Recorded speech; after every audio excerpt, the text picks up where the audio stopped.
tous, heureuse de vous retrouver dans ce petit format de l'actu positif sur notre territoire, ce mini-tilt, ce mini-format, mais qui fait le maximum évidemment. Chaque jour, on vous parlera d'infos positives et locales avec aujourd'hui un invité qui fait du bien, c'est vous, Aboubacar Harouna Sebou. Salut!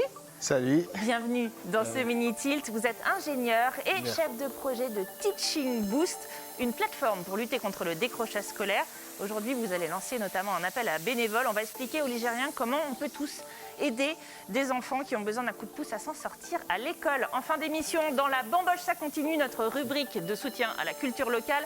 Vous trouverez les Tourangeaux des Compères Productions qui lancent Hope, une série documentaire sur les jeunes Européens inspirants. Mais tout de suite, c'est la rubrique questions pratiques. On vous répond avec Aurélie Renaud, journaliste à TV Tours. Salut Aurélie. Salut, on va parler attestation. L'attestation, elles font partie de notre vie parce qu'elles se déclinent à toutes les saveurs, toutes les sauces. On ne peut plus rien faire sans avoir une attestation sur soi, ouais, c'est vrai. Effectivement, et on va essayer de voir un petit peu quelle attestation correspond à quel type de déplacement, si tu veux bien. Tout à fait, nous allons répondre tout de suite à des questions que vous nous avez posées sur les réseaux sociaux.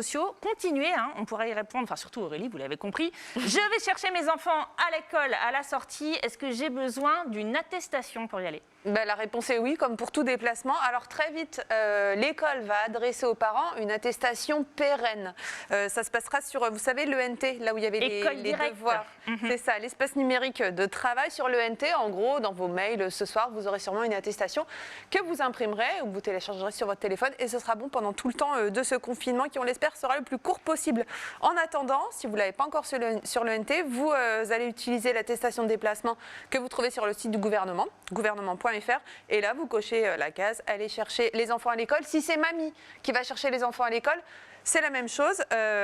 Il faut aussi qu'elle ait cette attestation. Si votre enfant rentre tout seul du collège, par exemple, il a aussi besoin de son attestation de déplacement.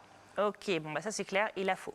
Allez, l'autorisation de sortie pour faire ses courses, est-ce qu'elle aussi, elle est limitée à 1 heure ? Non, elle n'est pas limitée à 1 heure. Ce qui est limité à 1 heure, c'est faire du sport à 1 km de chez soi ou aller se balader, promener son chien ou se promener avec ses enfants à 1 km de chez soi également. Là, effectivement, on est limité à 60 minutes. Pour faire nos achats, on n'est pas chronométré, mais quand même, le gouvernement, en tout cas, a rappelé plusieurs fois ce week-end que pour aller faire ses courses, on n'était pas obligé de prendre ça comme une sortie familiale. Il vaut mieux y aller seul, éventuellement aller à 2 pour faire un plein de courses assez conséquent, entre guillemets. L'idée, c'est pas d'avoir 524 tonnes de papier de toilette. Voilà. En fait, l'objectif, c'est de réduire évidemment ces déplacements, parce que c'est bien ça le but du confinement, évidemment. Troisième question, je suis particulier employeur. Est-ce que je dois fournir une attestation à mon ou ma salarié ? Voilà, là on parle de quelqu'un par exemple qui a un jardinier, quelqu'un qui a une nounou, une femme de ménage. Ce sont vos salariés, vous êtes l'employeur, donc oui, vous devez leur fournir une attestation de déplacement. Elle peut pareil, enfin c'est identique à l'école, ça peut couvrir toute la durée du confinement, pas besoin d'en faire une tous les jours. Si par exemple votre femme de ménage, elle vient tous les jours, sur l'attestation, vous mentionnez les horaires et les jours de travail, aucun problème du coup pour se déplacer, pour venir travailler chez vous. On peut la faire, question problème d'imprimante, parce que tout le monde a des problèmes d'imprimante, on peut la faire sur papier libre, notre attestation ? On peut la faire sur papier libre, effectivement. On peut la remplir aussi sur le téléphone, vous savez, vous faites une photo de ce que vous venez de remplir. Très bien. Allez, puis-je déménager pendant le confinement ? Bah oui, il y en a qui déménagent, qui avaient prévu de le faire en tout cas. Bah oui, et la réponse est oui, vous pouvez déménager. Vous pouvez déménager avec des professionnels parce que leur activité à eux ne s'arrête pas. Elle n'est pas interrompue. Nous, on a demandé, parce que toutes les réponses quand même, on les a via la préfecture d'Indre-et-Loire, on ne les a pas inventées. On a demandé donc à la préfecture si on a des copains qui veulent venir nous aider à déménager, est-ce que c'est possible ? La réponse est oui, mais seulement cette aide, le soutien des copains, c'est limité à 5 personnes et tout le monde doit porter le masque évidemment. Et se laver les mains, etc., etc. Merci Aurélie. Et si on a des questions, je crois qu'il y a une cellule qui a été créée, ouverte en tout cas. Exactement, vous appelez la cellule d'information du public de la préfecture d'Indre-et-Loire au 02 47 64 37 37. Et puis on vous a mis l'adresse mail également pour pref-covid-19. C'est vous posez toutes vos réponses, ils épluchent tout ça. Vos questions. Et a priori, voilà, toutes vos questions et a priori, ils répondent. En tout cas, nous, ils nous ont répondu. Nous, ils nous ont répondu. Et nous, après, on vous répond. Donc continuez vous aussi à nous poser vos questions sur les réseaux sociaux de TV Tours Val-de-Loire. Super Aurélie y répondra, ou Nolwenn aussi s'y collera. Allez, on passe tout de suite à l'actu positive du jour et l'invité qui fait du bien aujourd'hui, c'est Aboubacar Harouna Sebou. Je l'ai dit tout à l'heure, vous êtes ingénieur à Tours, vous êtes aussi le chef de projet d'une plateforme qui s'appelle Teaching Boost. Tu la découvres toi Aurélie, cette plateforme ? Complètement. Cool. J'espère que plein de gens vont la découvrir aussi chez eux aujourd'hui. C'est quoi Teaching Boost, Aboubacar? Alors, Teaching Boost, c'est une plateforme numérique de mise en relation entre associations de soutien scolaire ou accompagnement scolaire de façon générale et des bénévoles qui veulent donner de leur temps pour accompagner des enfants dont les parents ne peuvent ni accompagner ni faire accompagner.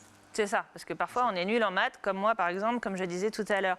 Pourquoi c'est si important de lancer cette plateforme encore plus maintenant, j'ai envie de dire, parce que cette année 2020, qui a été forcément chaotique, elle a dû générer peut-être encore plus de décrochage scolaire des enfants déjà en difficulté? C'est important d'abord parce qu'en France, on a environ 100 000 jeunes qui quittent l'école chaque année sans diplôme. 100 000? Environ 5 000 jeunes qui quittent l'école chaque année sans diplôme.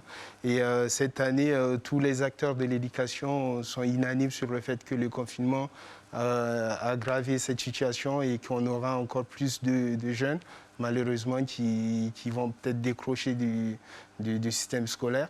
Et du coup, cette plateforme viendrait vraiment combler un besoin, ça, hein. Un réel besoin d'accompagnement au niveau de ces jeunes, dont les parents ne peuvent pas tout simplement accompagner par manque peut-être de connaissances, mais aussi par manque de moyens souvent. Bien sûr.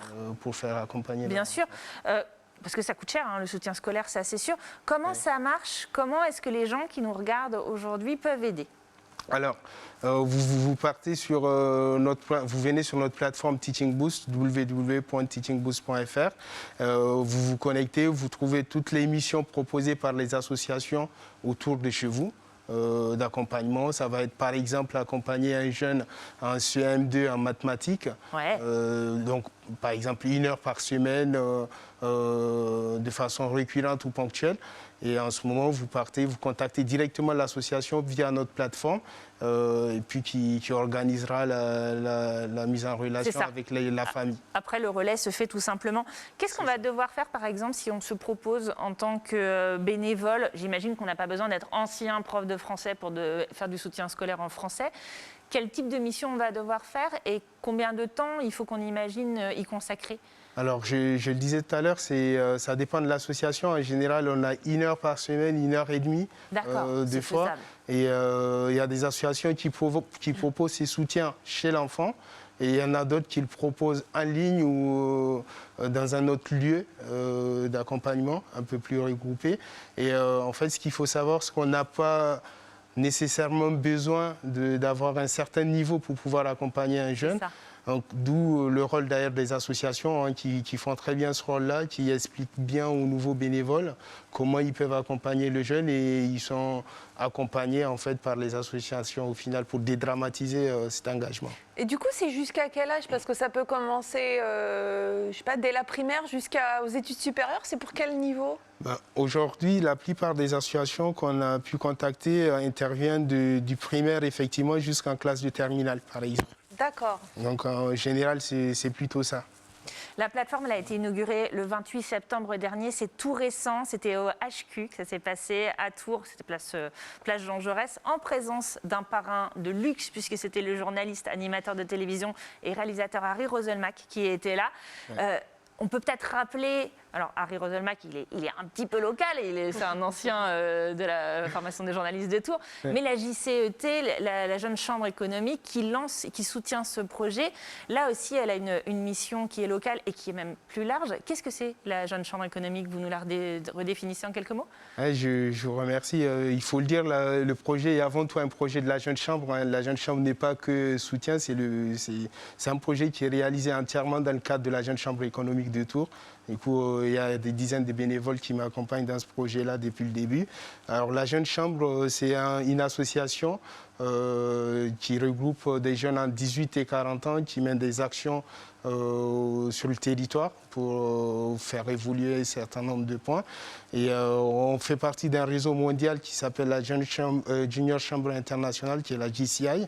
Qui est présente dans plus de 115 pays au monde et qui regroupe plus de 200 000 jeunes à travers le monde, donc qui sont sur le même credo, des jeunes qui se forment par l'action. Et c'est toujours du solidaire, c'est toujours des très belles actions. On reçoit régulièrement des gens de la Jeune Chambre économique dans cette émission parce qu'il y a plein de dossiers. Merci beaucoup, Aboubacar. C'est moi qui vous remercie. Mais avec plaisir. Vous allez bien sûr sur la plateforme teachingboost.fr et c'est aussi présent sur Facebook et LinkedIn. Et puis vous retrouvez bien sûr les réseaux sociaux aussi de la Jeune Chambre économique de Tours. Allez, dernière séquence tout de suite de notre mini-tilt, c'est la bamboche. Ça continue. Jingle. On ne s'en lasse pas. Et aujourd'hui, c'est d'audiovisuel qu'on a choisi de vous parler avec l'association Tourangelle, les Compères Productions et leur dernier projet, Hope, une série docu sur la jeunesse inspirante d'Europe. Justement, on découvre tout de suite. Bonjour Émilie et bonjour à tous. Merci beaucoup pour l'invitation sur votre émission. Le confinement ne nous permet pas d'être sur le plateau aujourd'hui, mais en tout cas, sachez que le cœur y est. Nous profitons des 5 ans de l'association Les Compères Productions pour lancer notre série documentaire Hope, qui présente des parcours de jeunes partout en Europe, qui selon nous sont inspirants pour la jeunesse. Donc ça aura lieu le 8 novembre. Et nous réfléchissons aussi à des ateliers de projection débat dans des établissements scolaires, donc avec la projection de l'épisode et éventuellement des ateliers qui peuvent être mis en place aussi en digital. Donc, si vous êtes professeur ou chef d'établissement, n'hésitez pas à nous contacter via notre site internet lescompèresproductions.com. Et je laisse la parole à Laura qui va vous en dire plus sur la projection des épisodes et le lancement de la série. À bientôt. Bonjour à tous. Le lancement officiel de la série documentaire Hope aura lieu le dimanche 8 novembre à 11h. Cette projection était initialement prévue au cinéma studio de Tours, mais avec les nouvelles restrictions, cela ne sera pas possible. Nous avons quand même décidé de maintenir notre événement via un live YouTube. Le déroulé de cette projection se passera ainsi. Tout d'abord, Jérémy et Antoine, les réalisateurs de la série, vous présenteront notre association Les Compères Productions, puis leur projet Hope. Ensuite, nous vous diffuserons les 2 premiers épisodes de la série, et enfin, les spectateurs pourront poser leurs questions directement à Jérémy et Antoine, mais aussi à nos 2 jeunes des épisodes. Vous pouvez avoir plus d'informations sur nos réseaux sociaux, sur notre page Instagram Hope et aussi sur notre page Facebook Les Compères Productions. Merci à tous nos partenaires de nous avoir soutenus dans ce projet. Vous pouvez d'ailleurs les retrouver sur notre site internet lescompèresproductions.com. On se donne rendez-vous dimanche 8 à 11h. That's how the project goes. So it started out because we found that there was a competition happening here in Copenhagen called Chat Art Fair. And then we started our collaboration by creating this pavilion, the first pavilion we did, which we called Growing Sphere. Et voilà pour nos compères productions, les Tourangeaux qu'on soutient. Et puis surtout, je vous rappelle que c'est la fin de cette émission et je vous rappelle qu'il faut aller sur teachingboost.fr. C'est ça, Aboubacar. Merci d'avoir été notre invité aujourd'hui. Cette plateforme de soutien anti-décrochage scolaire, elle est importante et elle est née à Tours grâce à votre initiative et à toutes celles des gens de la Jeune Chambre économique de Touraine.